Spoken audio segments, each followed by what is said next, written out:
Hey guys, welcome to our channel foodie plate. ఏంటి setup ఏంటి అనుకుంటున్నారా? చూసారా అండి, పనసకాయ కట్ చేయడం కోసం పనసకాయ చెట్టు కిందే సెటప్ వేశారు మా వాళ్ళు. సో ఫస్ట్ అయితే ఆయిల్ అండ్ పసుపు రెడీగా ఉంచుకున్నారు. ఎందుకు అనుకుంటున్నారా? అది తెలియాలి అంటే వీడియో మొత్తం చూడాలండి. ఒక స్టెప్ బై స్టెప్లో చూపించిపోతున్నాను. సో ఫస్ట్ అయితే పనసకాయ కట్ చేసేసుకొని కింద పెట్టుకున్నారు. ఇప్పుడు దానికి పైన ముళ్ళుల కింద అలా ఉంటుంది కదా, అదైతే చెక్కుకుంటున్నారండి. కానీ చెక్కుకున్నప్పుడు దాంట్లో నుంచి చాలా చాలా పాలు వస్తాయి. సో అవి మనం నీట్గా క్లీన్ చేసుకోవాలి. మనం నార్మల్గా అయితే బయట కట్ చేసుకుని బయట కొనుక్కున్నప్పుడు ఇదంతా మనకు తెలియదు. చాలామందికి ఈ ప్రాసెస్ ఎంత కష్టం ఉంటుందని కూడా తెలియదు. సో దానికోసం మీకైతే వీడియో మొత్తం చూపిస్తున్నాము. అసలు ఎలా ఉంటుంది, ఎలా కట్ చేస్తామని. మాకు అవైలబుల్గా ఉంది, మాకు తెలుసు కాబట్టి, మా ఇంట్లో కట్ చేస్తారు కాబట్టి. సో చూసారా ఎంత పాలు వచ్చినాయో. సో ఇప్పుడు దాన్ని నీట్గా ఒక నీట్ క్లాత్తో తుడిసేసుకుని మళ్ళీ మిగతా అంతా కూడా కట్ చేసేసుకోవాలండి. సో మా మేడ్ అయితే ఇలా కట్ చేస్తున్నారండి నీట్గా. సో కింద అయితే కవర్ వేసుకున్నారు, ఎందుకంటే మేము బయట కట్ చేస్తున్నారు కాబట్టి. అంటే ఇప్పుడు సమ్మర్ కదా, ఎండ అది ఉంటుంది, అదే చెట్టు కింద అయితే కొంత నీడ కింద ఉంటుందని చెప్పి అక్కడ కట్ చేస్తున్నారు. ఇప్పుడే కదా మనకి పనసకాయలు అవి వచ్చాయి. సో మనం దీంతో పనసకాయ కర్రీ వండుకోవచ్చు, లేదా పనస పొట్టు కింద చేసుకుని పనస పొట్టు కూడా వండుకోవచ్చు అండి. అది కట్ చేయడం, పనస పొట్టు చేయడం ఇంకా చాలా ప్రాసెస్. అది కూడా మేము వీడియో తీసాము. అది నెక్స్ట్ వీక్ దాని తర్వాత వీక్ అప్లోడ్ చేస్తాము. సో అది కూడా మిస్ అవ్వకూడదు, ఎలా చేయాలి అని మీరు కూడా తెలుసుకోవాలి అనుకుంటే కనుక మా ఛానల్ని సబ్స్క్రైబ్ చేసుకోండి. అప్పుడు వీడియో నోటిఫికేషన్ వస్తుంది. సో చూసేయచ్చు, ఎందుకంటే ఇవి చాలామందికి ఇప్పుడు జనరేషన్ వాళ్ళకి తెలియదు. సో తెలుసుకోవడం వల్ల ఓకే ఇలా చేస్తారు అన్నది తెలుస్తుంది కదండి. చిన్నపిల్లలకి తెలీదు, అలాగే యంగ్ వాళ్ళకి కూడా ఇదంతా తెలీదు. సో ఇప్పుడు మొత్తం అలా తొక్క తీసేసుకున్నాక ఇప్పుడు దానికి నీట్గా పసుపు రాసేస్తున్నాము, ఎందుకంటే బ్లాక్ అవ్వకుండా ఉంటుందని. పసుపు రాసాక హాఫ్కి అయితే కట్ చేసేసుకుంటున్నారండి.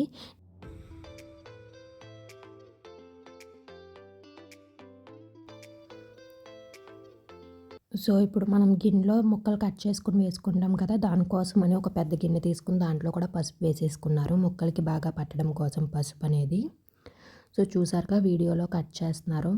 ఇంకా నా వాయిస్ ఓవర్ ఎందుకు, చూసేయండి ఎలా కట్ చేస్తున్నారు ఏంటి అన్నది. సో మధ్యలో ఆ గింజలు అది కొంచెం డిఫరెంట్గా ఉంటుంది. సో అది తీసేసుకొని మిగతా ముక్కలు కట్ చేస్తున్నారు. సో కట్ చేసి గిన్నెలో అయితే వేసేసుకుంటున్నారండి. సో మీలో ఎంతమందికి ఈ ప్రాసెస్ తెలుసు? మీ ఇంటి దగ్గర ఎంతమందికి పనసకాయ చెట్లు ఉన్నాయి? కింద కామెంట్ సెక్షన్లో చెప్పండి. లేదు మీరు తెలియదు, అసలు ఇదే ఫస్ట్ టైం తెలుసుకుంటున్నారు అనుకుంటే కూడా కింద కామెంట్ సెక్షన్లో చెప్పండి. వాళ్ళు ఎంతమంది ఉన్నారు, వీళ్ళు ఎంతమంది ఉన్నారు, నేను కూడా తెలుసుకుంటాను.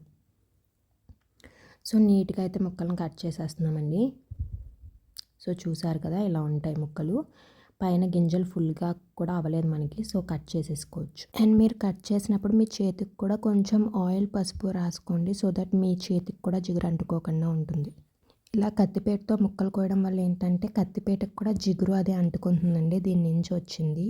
సో మనం నెక్స్ట్ టైం వెజిటేబుల్స్ కట్ చేసినప్పుడు అది ఇబ్బంది అవుతుంది, అలాగే వాష్ చేస్తే కూడా అంత ఈజీగా పోదు. దానికి టిప్ ఏంటంటే ఇలా ఆయిల్ని మొత్తం కత్తిపేటకి ఇలా నీట్గా ఒక క్లాత్తో రాసేసి నీట్గా క్లీన్ చేసేసుకోవాలి.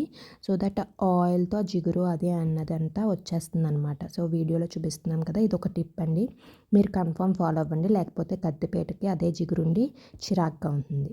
సో ముక్కలన్నీ కట్ చేసేసుకున్నాక దాంట్లో మనం ఆల్రెడీ కింద పసుపు వేసుకున్నాం కదండి, అదంతా మనకు ముక్కలకి పట్టేటట్టు చేసుకోవాలి. అలాగే కొంచెం ఆయిల్ కూడా యాడ్ చేసుకుని అప్పుడు మిక్స్ చేసుకోండి. ఆయిల్ పసుపు మొత్తం ముక్కలన్నిటికీ పెట్టేటట్టు. అలా చేయడం వల్ల ఏంటంటే మనకి ఇందాక పాలు అవి వచ్చినాయి కదా ముక్కలు కట్ చేసినప్పుడు, పైన లేయర్ తీసినప్పుడు, సో దానివల్ల జిగురు అనేది లేకుండా ఉంటుంది ముక్కలకి. ఇలా పసుపు అలాగే ఆయిల్ రాసిన ముక్కల్ని మనం ఫ్రిడ్జ్లో పెట్టుకుని 1 or 2 days తర్వాత కర్రీ లాంటిది వండుకోవచ్చండి.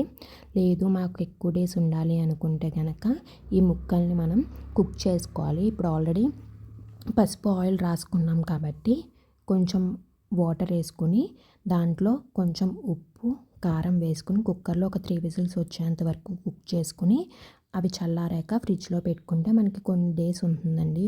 ఒక 15 డేస్ అలా కూడా ముక్కలు ఉంటాయి. 15 to 1 month, 15 days to 1 month. So మీకు ఎప్పుడు కావాలి అంటే అప్పుడు కర్రీ వండుకోవచ్చు. ఎందుకంటే ఒకసారి మనం కర్రీ వండుకోలేము కాబట్టి. అలా కాకుండా ఇలాగ కుక్కర్లో కాకుండా ఇలా స్టవ్ మీద కూడా పెట్టుకుని ఆల్రెడీ పసుపు ఆయిల్ వేసుకున్నాం కాబట్టి ఎక్స్ట్రా వాటర్ వేసుకుని వాటర్ ఇంకిపోయి ఆ ముక్కలన్నీ కొంచెం కుక్ అయ్యేంత వరకు కుక్ చేసుకుంటున్నాము. ఎందుకంటే చాలా ముక్కలు ఉన్నాయి కాబట్టి కుక్కర్ అనేది పెద్దది ఉండాలి. ఇలా గిన్నెలో అయితే ఈజీగా అయిపోతుంది. అండ్ గిన్నె పెద్దగా ఉంది కాబట్టి వేసుకుంటున్నాం. దీంట్లోనే కొంచెం కారం అలాగే ఉప్పు కూడా యాడ్ చేసేసుకుంటున్నాము. ఎందుకంటే మొత్తం కర్రీ వండలేము కదా ఇప్పుడు ఈ ముక్కలతో. సో ఉప్పు కారం యాడ్ చేసుకున్నాక ఇంకొంచెం ఆయిల్ కూడా యాడ్ చేసుకుని ఇంకొంచెం సేపు కుక్ చేసుకోండి. ఎందుకంటే మనకి ఇంకా వాటర్ అనేది ఉంది. సో ముక్కలు మొత్తం కుక్ అయ్యేంత వరకు కుక్ చేసుకోవాలి. వాటర్ అనేది ఇంకిపోయే వరకు వాటర్ చూసుకుని వేసుకోండి. ముక్కలు కుక్ అవ్వడానికి ఎంత పడుతుందో అంత. ఉప్పు కారం అలాగే ఆయిల్ వేసుకున్నాక ఇంకొకసారి పైకి కిందకి బాగా మిక్స్ చేసుకుని ఆ వాటర్ అనేది మొత్తం ఇంకిపోయేంత వరకు కుక్ చేసుకోండి. సో మధ్య మధ్యలో మనం మిక్స్ చేసుకుంటూ ఉండాలండి పై ముక్కలు కిందకి అలాగా. సో దట్ అన్ని ముక్కలు ఈవెన్గా కుక్ అవుతాయి. సో గరిటతో మిక్స్ చేసుకుంటే ముక్కలు విడిపోతాయని మా అమ్మగారు అయితే ఇలా చేస్తున్నారు. మీకు ఇబ్బందిగా ఉంటే గరిటతోనే మిక్స్ చేసుకోండి. సో చూసారు కదండి, కొంచెం కొంచెం ముక్కలన్నీ కుక్ అవుతున్నాయి. సో చూసారుగా మొత్తం వాటర్ అంతా ఇంకిపోయింది. ఇంకొంచెం వాటర్ ఉన్నాయి అంతే. సో మళ్ళీ ఇంకొకసారి మిక్స్ చేసుకుంటున్నారు. అండ్ మీకు ముక్క కూడా చూపిస్తున్నాం చూడండి ఎలా ఎంత దాకా కుక్ అయినాయి అన్నది. ఇలా గరిటతో ఎలా అంటే ముక్క ఇలా అయింది అంటే కుక్ అయిపోయినట్టే. సో ఇలా కుక్ అయ్యాక స్టవ్ అయితే ఆఫ్ చేసేసుకోవచ్చండి. స్టవ్ అయితే ఆఫ్ చేసేసుకుని అవి చల్లారాక మీరు ఫ్రీజర్లో అయితే పెట్టుకోవచ్చు.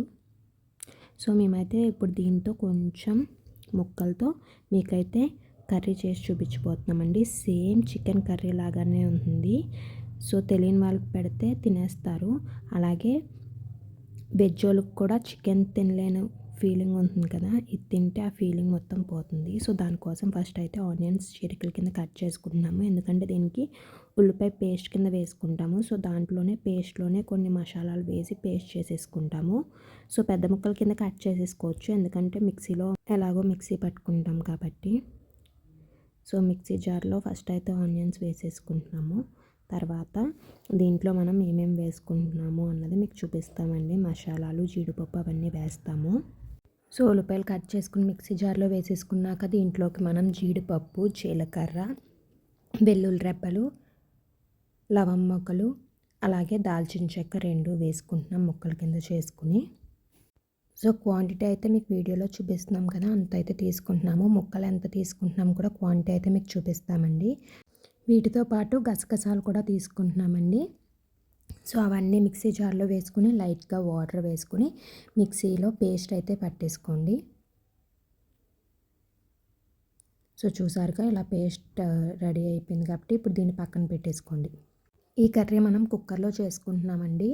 సో చూసారుగా ముక్కలు అయితే ఎన్ని తీసుకున్నాము. సో కుక్కర్ తీసుకుని దాంట్లో కొంచెం ఆయిల్ వేసుకోండి. ఆయిల్ కొంచెం ఎక్కువే పడుతుంది. ఎందుకంటే ఇది నాన్ వెజ్ కర్రీ టైపే కాబట్టి, మసాలా కర్రీ కాబట్టి ఆయిల్ కొంచెం ఎక్కువ వేసుకోండి. ఆయిల్ కొంచెం హీట్ అయ్యాక దాంట్లో కొంచెం ఆవాలు, కొంచెం జీలకర్ర వేసుకోండి. అవి ఫ్రై అయ్యాక కొన్ని కరివేపాకు రెబ్బలు అలాగే చిరుకల కింద కట్ చేసుకున్న పచ్చిమిరపకాయ ముక్కలు కూడా వేసేసుకోండి. అవన్నీ ఫ్రై అయిపోయాక ఇందాక మనం ఆల్రెడీ పేస్ట్ రెడీ చేసుకున్నాం కదా, ఆనియన్స్ అవన్నీ, ఆ పేస్ట్ కూడా దాంట్లోకి వేసేసుకుని ఒకసారి బాగా మిక్స్ చేసుకోండి. అది మనకి పచ్చివాసన పోయేంత వరకు ఫ్రై చేసుకోవాలండి. సో అది త్వరగా కుక్ అవ్వడం కోసం దాంట్లో కొంచెం పసుపు అలాగే కొంచెం ఉప్పు కూడా వేసుకోండి.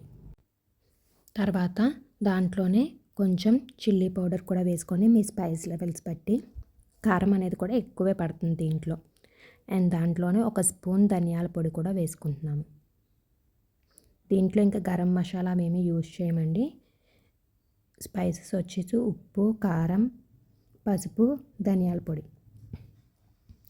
సో వేసుకున్నాక అది మిక్స్ చేసుకున్నాక మనకి ఆనియన్ పేస్ట్ అంతా కుక్ అయిపోయాక ఇప్పుడు ఆల్రెడీ మనం కుక్ చేసి పెట్టుకున్న పనసకాయ ముక్కలను కూడా వేసేసుకోండి. అవి వేసుకున్నాక మొత్తం పైకి కిందకి బాగా మిక్స్ చేసుకోండి. ఆ మసాలాలన్నీ దాటికి పట్టేటట్టు. ఇప్పుడు దాంట్లోనే కొంచెం వాటర్ వేసుకుని అవి మునిగేటట్టు వాటర్ వేసుకుని బాగా మిక్స్ చేసుకుని మూత పెట్టి 2 విజిల్స్ వచ్చేంత వరకు కుక్ చేసుకోండి సరిపోతుంది. ఎందుకంటే ఆల్రెడీ మనం పనసకాయ ముక్కలు కుక్ చేసుకుని పెట్టుకున్నాం కాబట్టి. 2 విజిల్స్ వచ్చాక స్టవ్ ఆఫ్ చేసేసుకుని ప్రెషర్ అంతా పోయాక కుక్కర్ అయితే ఓపెన్ చేసుకుంటున్నామండి. సో చూసారుగా మొత్తం కర్రీ అయితే మనకి రెడీ అయిపోయింది. మీకు ముక్క కూడా కుక్ అయిందండి, చూపిస్తున్నాం చూడండి. సో ఇప్పుడు దీంట్లో లాస్ట్లో కొత్తిమీర చిన్న ముక్కల కింద తరుక్కుని అది కూడా యాడ్ చేసేసుకుని ఇంకొకసారి బాగా పైకి కిందకి మిక్స్ చేసేసుకుంటే ఎమ్మి జాక్ ఫ్రూట్ మసాలా కర్రీ అయితే రెడీ అయిపోయింది. సేమ్ చికెన్ లాగానే ఉంటుంది. సో మీరు కూడా ట్రై చేసి ఎలా వచ్చిందో కింద కామెంట్ సెక్షన్లో చెప్పండి. వెజ్ వాళ్ళు పక్కా ట్రై చేయండి. ఈ వీడియో కనుక మీకు నచ్చినట్లయితే లైక్ చేయండి. అలాగే మీ ఫ్రెండ్స్ అండ్ ఫ్యామిలీతో షేర్ చేసుకోండి. మా ఛానల్ని ఇంకా సబ్స్క్రైబ్ చేసుకోకపోతే వెంటనే వెళ్ళి సబ్స్క్రైబ్ చేసుకుని పక్కనున్న బెల్ ఐకాన్ క్లిక్ చేసి నోటిఫికేషన్స్ ఆల్లో పెట్టుకోండి. Thank you for watching. See you in the next video with a new recipe.